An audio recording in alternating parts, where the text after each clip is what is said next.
तो दोस्तों अब हम लोग ये कह सकते हैं कि धीरे धीरे ही सही लेकिन भारत की जो टेक्नोलॉजी है उसने अब दुनिया भर का ध्यान अपनी तरफ आकर्षित कर लिया है और दुनिया के कई सारे अलग अलग देश अब भारतीय डिफेंस टेक्नोलॉजी को अपने लिए चाहते हैं।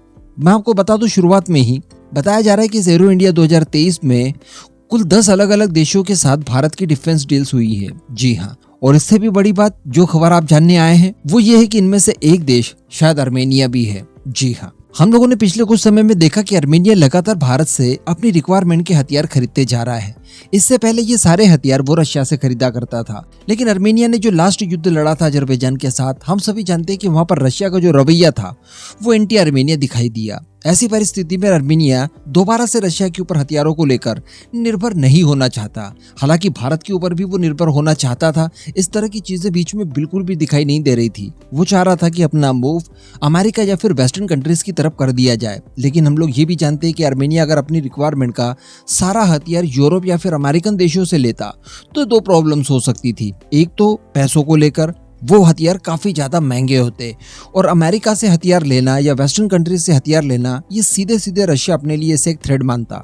लेकिन भारत की अगर बात की जाए तो उसके लिए सबसे सूटेबल ऑप्शन है। भारत न केवल एक रिलायबल कंट्री है बल्कि आर्मेनिया की रिक्वायरमेंट को फुलफिल करने के लिए लगभग सारे वेपन्स भारत के पास मौजूद हैं, जो कि काफी कम से कम कीमतों पर, इवन रशिया के हथियारों से भी कम कीमतों पर उसे प्रोवाइड करवाए जा सकते हैं। और बिल्कुल यहाँ पर भारत ने देरी नहीं की और आर्मेनिया के साथ जिस हिसाब से रिलेशनशिप को आगे बढ़ाया, दिखाई दे रहा है कि अब उससे कई सारे एडवांटेजेस भारत को मिलने लगे हैं। अभी पिछले कुछ समय में हम लोगों ने देखा कि स्वाति रडार सिस्टम से लेकर पिनाका रॉकेट सिस्टम, कई सारी एंटी टैंक गाइडेड मिसाइल्स, कई सारी एम्यूनिशंस वगैरह आर्मेनिया की तरफ से भारत से खरीदे गए और ये बहुत ही अच्छी शुरुआत थी। आर्मेनिया सडनली भारत का काफी ज्यादा बड़ा कस्टमर बन गया डिफेंस के क्षेत्र में। लेकिन बीच में खबरें कुछ इस तरह की भी निकल कर आई थी कि आर्मेनिया यही तक सीमित नहीं रहेगा, यानी आर्मेनिया के पास एक लंबी चौड़ी लिस्ट है और वो सारी लिस्ट उसने भारत को सौंप रखी है। धीरे धीरे करके वो भारत के कई और हथियार खरीदने जा रहा है, जैसे कि प्रलय बैलिस्टिक मिसाइल, आकाश एयर डिफेंस सिस्टम, हमारा LRSAM, या फिर इसके अलावा जो लॉइटरिंग म्यूनिशन टाटा डिफेंस की तरफ से बनाए गए हैं ALS-50, इनके अंदर भी उसने खासा इंटरेस्ट दिखाया है और अब कुछ इसी को लेकर इंडिकेशन मिलने भी लगा है। मैं आपको बता दूं कि BDL, जो कि DRDO द्वारा तैयार किए गए हथियारों की मैन्युफैक्चरिंग करता है, एक्चुअली सभी तो नहीं लेकिन ज्यादातर हथियारों की मैन्युफैक्चरिंग BDL ही करता है, भारत डायनामिक्स लिमिटेड। अब बताया जा रहा है, एक्चुअली BDL की तरफ से ही इस बात का खुलासा किया गया है कि एरो इंडिया 2023 में उन्हें एक बहुत बड़ी डिफेंस डील मिली है, यानी किसी फ्रेंडली कंट्री ने $225 मिलियन के हथियार BDL से खरीदने के लिए डील साइन की है। जी हाँ, वैसे अभी यहाँ पर उन्होंने देश का नाम रिवील नहीं किया है,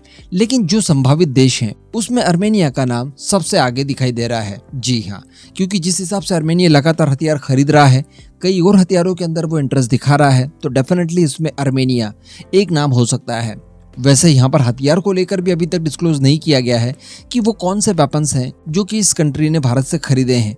लेकिन अगर हम लोग फिर भी देखें तो कुछ मिसाइलें वगैरह हैं, एयर डिफेंस सिस्टम्स हैं जो DRDO ने डेवलप किए हैं और वही BDL इन्हें मैन्युफैक्चर करता है, जिसमें सबसे बड़ा नाम आकाश एयर डिफेंस सिस्टम का भी आता है। और हम सभी लोग जानते हैं कि AKASM के अंदर आर्मेनिया की तरफ से इंटरेस्ट जताया गया था। हालांकि कुछ मिसाइलें भी आती है जिनमें एंटी टैंक मिसाइल्स भी हो सकती है, तो जो कुछ भी खरीदा हो इससे मतलब नहीं है। मतलब सिर्फ इस बात से है कि भारत को $225 मिलियन जितनी एक बड़ी डिफेंस डील मिली है और ये भारत के लिए एक अच्छा साइन माना जा सकता है। लेकिन दोस्तों मान लीजिए कि अगर ये डील आर्मेनिया ने ही की है, वैसे तो जैसा मैंने अभी आपको बताया कि BDL की तरफ से उस देश का नाम अनाउंस नहीं किया गया है, लेकिन संभावना यही दिखाई दे रही है, तमाम एक्सपर्ट्स यही कह रहे हैं कि ये आर्मेनिया ने ही ऑर्डर दिया होगा। तो अगर आर्मेनिया ने ये हथियार खरीदे होंगे तो ये टर्की के लिए एक नया सिरदर्द हो गया। रिसेंटली हम लोगों ने देखा कि टर्की के अंदर जिस हिसाब से भूकंप वगैरह आया उसको लेकर टर्की वैसे ही परेशान था। अब उसके बाद आर्मेनिया लगातार अपनी ताकत को इंक्रीज करते जा रहा है, तो डेफिनेटली ये उसके लिए सिरदर्द हो सकता है। हालांकि ये सिरदर्द टर्की ने अपने खुद से खरीदा था, कोई देने नहीं किया था। अगर टर्की शुरुआत से ही अच्छी रिलेशनशिप मेंटेन करता, भारत हो, आर्मेनिया हो और तमाम इस तरह के अच्छे देश, तो इस तरह की चीजों की कोई जरूरत बीच में होती ही नहीं।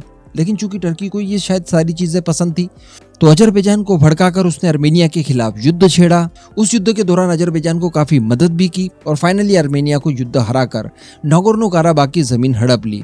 केवल जमीन हड़प लेने से मतलब यहाँ पर नहीं है, क्योंकि यहाँ पर रहने वाले जो इनोसेंट लोग हैं उनकी इस समय स्थिति क्या होगी ये अब हम लोग समझ सकते हैं, क्योंकि वो आर्मेनियन मूल के हैं, क्रिश्चियंस हैं और फिलहाल उनके ऊपर अब अजरबैजान का रूल है। तो समझ सकते हैं आपकी चीजें काफी ज्यादा विकराल रही होंगी। वैसे ज्यादा कोई खबरें निकल कर अभी तक वहां से नहीं आती, लेकिन फिर भी हम लोग समझ सकते हैं कि वो लोग काफी परेशान जरूर होंगे। और ऐसी परिस्थिति में आर्मेनिया का दायित्व बनता है कि वापस नागोर्नो कराबाख को अजरबैजान से आजाद करवाया जाए। आई थिंक कि यही सारी तैयारियों में इस समय आर्मेनिया लगा हुआ है। उसी कड़ी में भारत से इतने सारे हथियार वन बाय वन करके खरीदे जा रहे हैं।